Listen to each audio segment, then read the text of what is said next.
zut, je l'ai encore raté. Chut. À l'attaque! Mince! Je n'ai jamais vu un poisson pareil. Il devait bien avoir cette taille-là. En effet. Mais tu as peut-être rêvé. Ça m'étonne que l'on puisse pêcher d'aussi gros poissons dans une mare. Oh, il était énorme. Oh oui, il s'agissait sûrement d'un requin d'eau douce.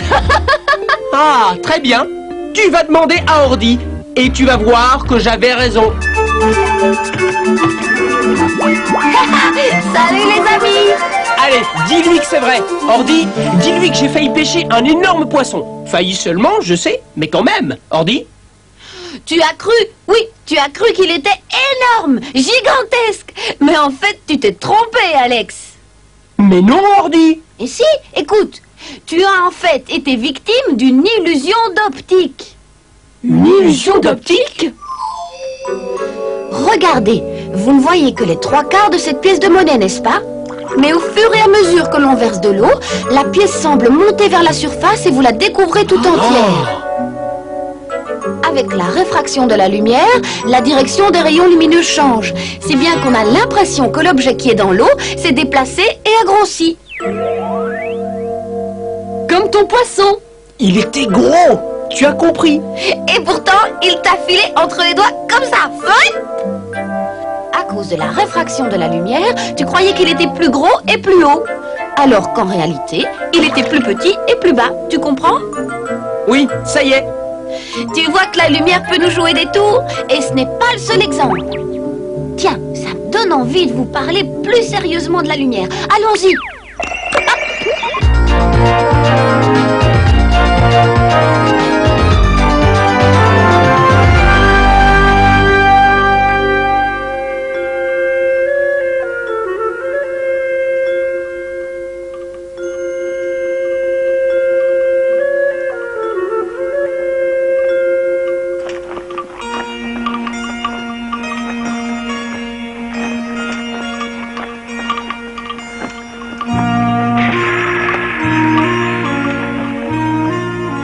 J'ai soif.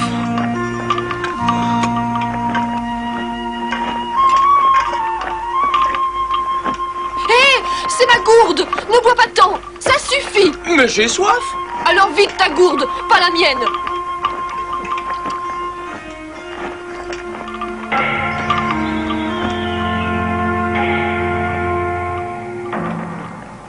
Oh, tu j'en peux plus, moi. Qu'est-ce qu'on attend pour s'arrêter? Une oasis. Un coin de végétation, si tu préfères. Un endroit frais et reposant. Mais je n'en vois pas pour l'instant. Moi non plus. Oh, attention! Oh, tu vas pouvoir te relever? Oh, oh.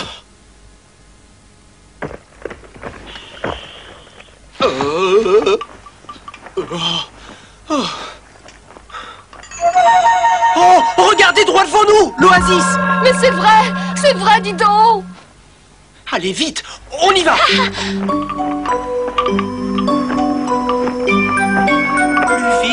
Plus vite. C'est qu'il est lent. Allez, dépêche-toi un peu. Il est peut-être sourd. Ouais, ouais.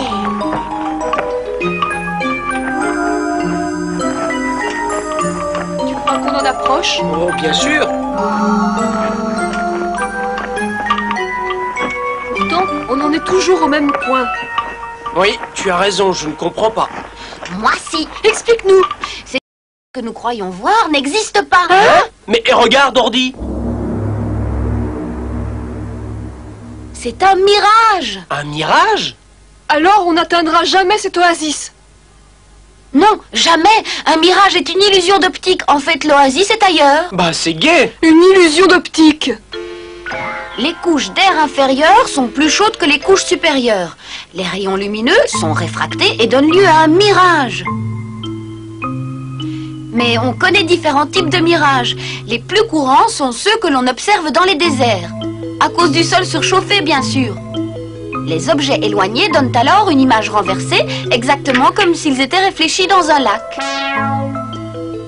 Si on observe ce phénomène dans des régions aussi chaudes que le Sahara, par exemple, il s'en produit aussi dans les régions polaires. Quand la température à la surface de l'eau est inférieure à la température de l'air ambiant, cela donne également lieu à un mirage. On perçoit en fait l'image inversée des navires au-dessus de l'horizon. Selon la disposition des couches d'air chaudes et froides, les mirages peuvent apparaître dans des positions différentes. Voici par exemple un navire dont le mirage semble aller en direction opposée.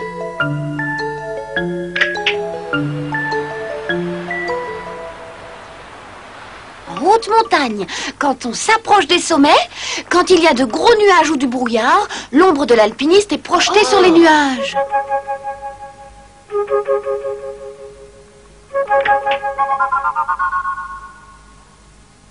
Un halo de lumière se forme tout autour.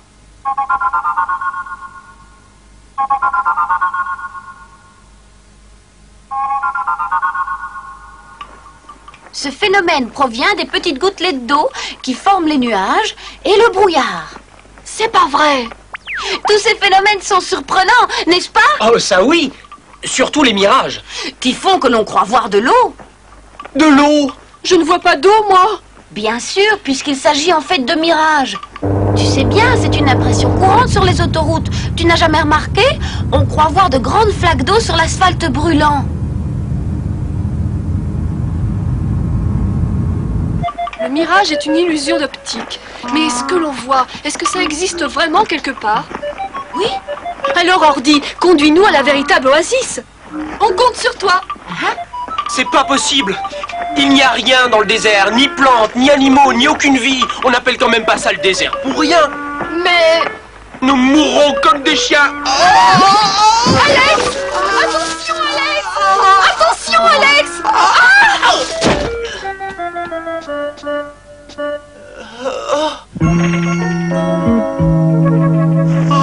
Un serpent! Tu n'as pas peur des serpents, Ordi? Moi, pas le moins du monde. Mais vous voyez qu'il existe une vie dans le désert. On trouve des animaux, par exemple des scorpions, des araignées, et également des reptiles, comme des lézards et ton serpent. Mais ils ne sortent que lorsqu'il fait le plus frais, tôt le matin ou mieux la nuit. Autant dire que nous avons réveillé ce serpent. Oui.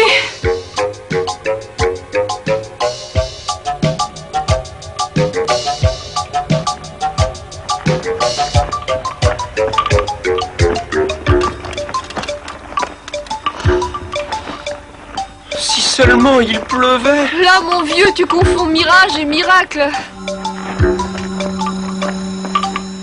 Mademoiselle voulait voir une oasis. Tout ça, c'est ta faute. Ma faute! Ma faute! C'est facile à dire maintenant. Ose dire que tu ne voulais pas la voir. Oh, si j'avais su. Pourvu que la nuit tombe vite, au moins il fera plus frais. Oh, où sommes-nous? Qui sommes-nous dans ce désert? Quelle heure est-il? Est-ce qu'il va bientôt faire nuit, Ordi? Regardez, quelqu'un approche. Oui, allons à sa rencontre. Hé!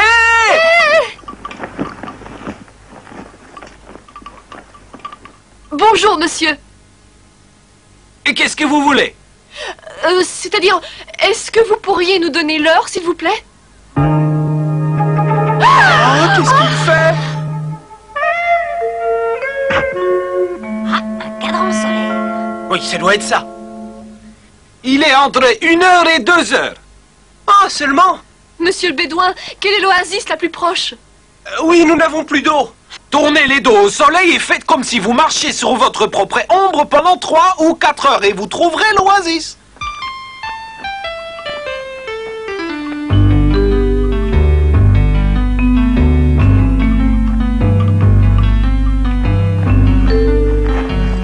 Est-ce que vous savez pourquoi il y a des ombres? Parce que le soleil brille. Ce n'est que la moitié de la réponse. Il faut préciser que le soleil brille, certes, mais surtout que la lumière se déplace en ligne droite. Voilà pourquoi, en consultant l'ombre portée de son bâton, le vieil homme nous a si facilement donné l'heure.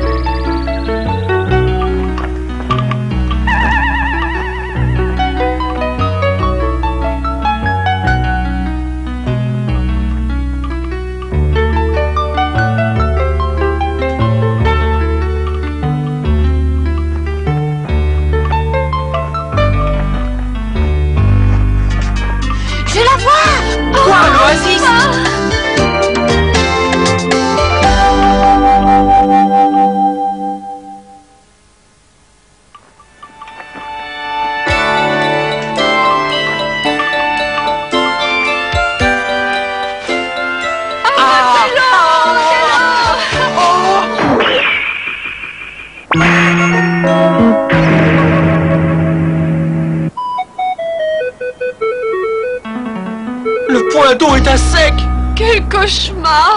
Oh, j'ai soif. De l'eau! Arrêtez un peu de vous plaindre. Regardez ce qui vient et écoutez. La pluie. Un orage!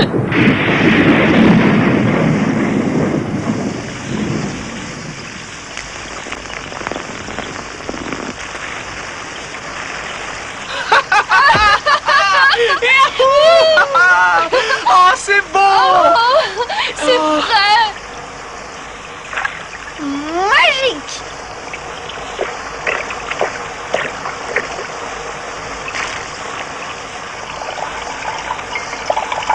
Astucieuse ta façon de recueillir l'eau.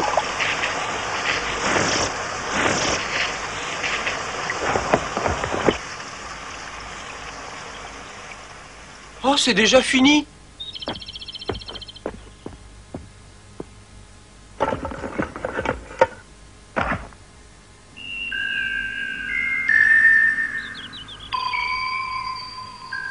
Ah, merveilleux. Épouvantable. Revoilà le soleil!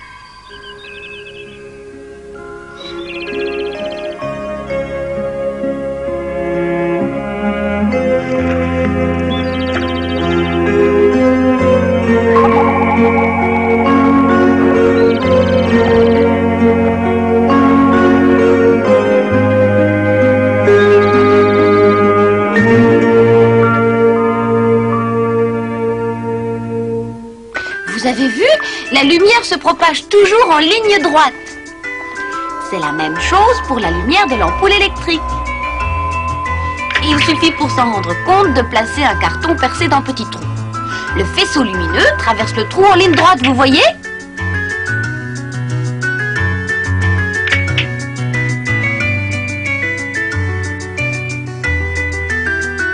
Mais oui.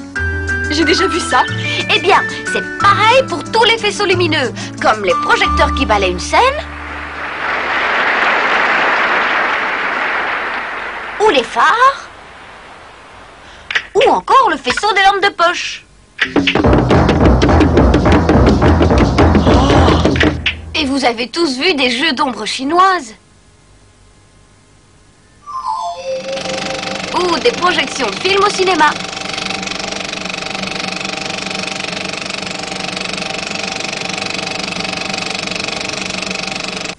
Vous voyez donc qu'il y a beaucoup d'applications à la propagation rectiligne de la lumière.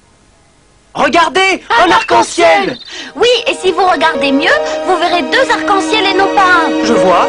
L'arc-en-ciel intérieur est l'arc principal, l'extérieur est le secondaire. C'est beau. Y a-t-il un rapport entre l'arc-en-ciel et la propagation rectiligne de la lumière? Bien sûr, il y a un rapport, mais souvenez-vous de la réfraction dont je vous ai parlé à propos des mirages. Eh bien, l'arc-en-ciel est aussi dû à la réfraction de la lumière. La première explication correcte de l'arc-en-ciel fut donnée par le philosophe et savant Descartes en 1637.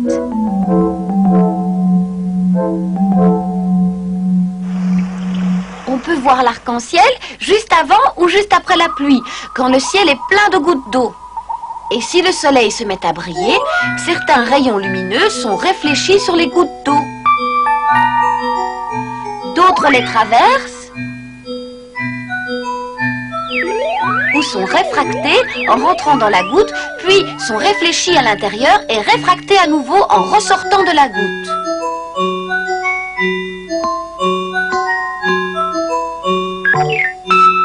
La lumière du soleil se compose de plusieurs couleurs qui chacune suivent un trajet différent à l'intérieur de la goutte et ressortent séparées.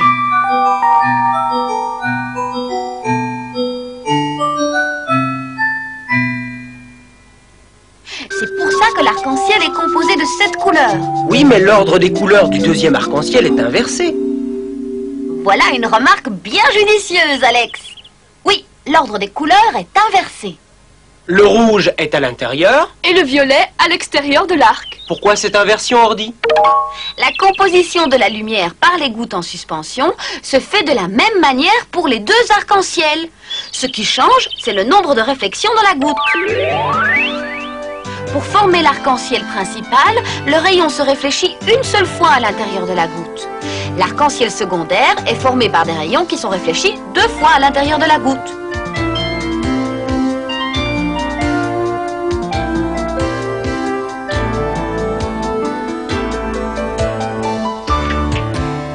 Et comme le rayon se réfléchit 2 fois, il s'atténue.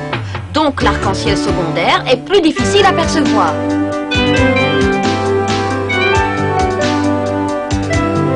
En pulvérisant quelques gouttes d'eau, il est facile de faire un arc-en-ciel. Ah!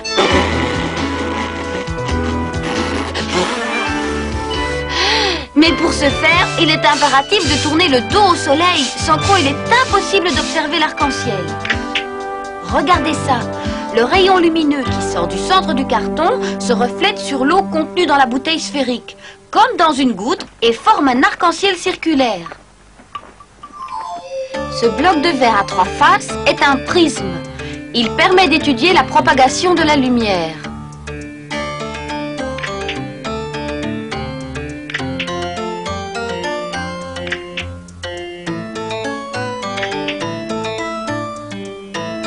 Après avoir traversé le prisme, la lumière blanche est décomposée en 7 couleurs. Comme dans l'arc-en-ciel. Oui, car comme dans la goutte d'eau, chaque couleur est déviée selon un angle différent.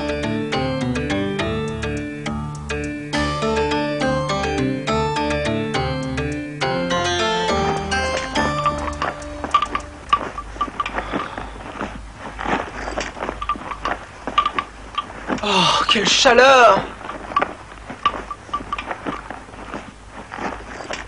Oh!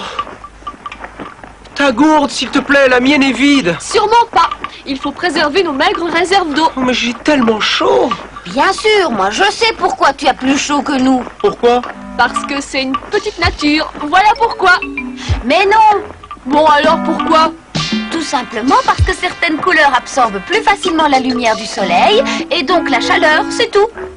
Et parmi ces couleurs, le noir est assurément celle qui absorbe le plus la lumière du soleil en retenant sa chaleur. Une couleur sombre s'enflamme d'ailleurs plus vite. C'est bien ma veine. Voilà pourquoi en hiver on porte souvent des couleurs sombres. Alors qu'en été, mon cher, on porte plus volontiers du blanc, car le blanc n'absorbe pas mais réfléchit la lumière. Dorénavant, porte des couleurs claires en été et des couleurs sombres en hiver pour avoir bien chaud. Tu t'en souviendras? Oui, oui. Mais pour l'instant, j'ai soif, tu entends? Oui, tu l'as déjà dit.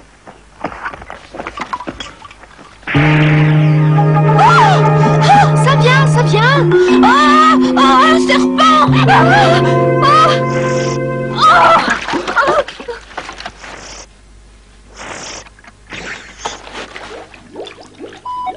Hein? Dis-moi, Ordi, je croyais que tu n'avais pas peur des serpents. Je n'ai pas peur. Non, non, non, non, j'ai pas peur. Regarde. Je ne tremble même pas.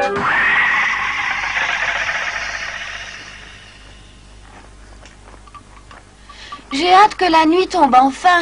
Tu dis ça parce qu'il fera beaucoup plus frais. Et puis surtout, pour retrouver notre chemin. Ne dis pas que tu ne t'en souviens plus. Bah, puisque tu ne veux pas que je te le dise. Hein? Et pourquoi est-ce que tu attends la nuit? À cause des étoiles, il suffit de les regarder pour se repérer.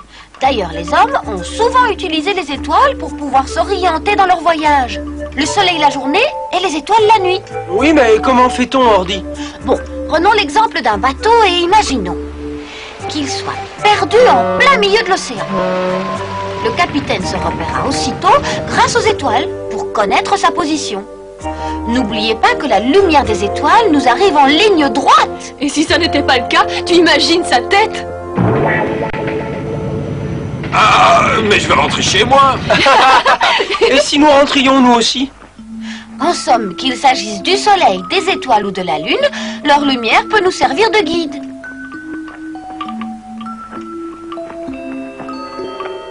Au fait, Ordi, est-ce que tu retrouves la route maintenant? Je crois qu'une ville devrait apparaître derrière une de ces dunes. Si mes calculs sont bons, nous arrivons en Arabie Saoudite.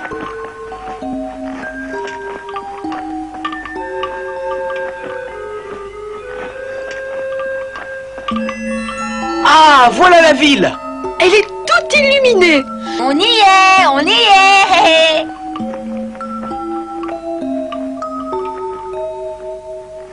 Le voyage était super. Et le retour à dos de chameau était très confortable. Et c'est tout? Hein?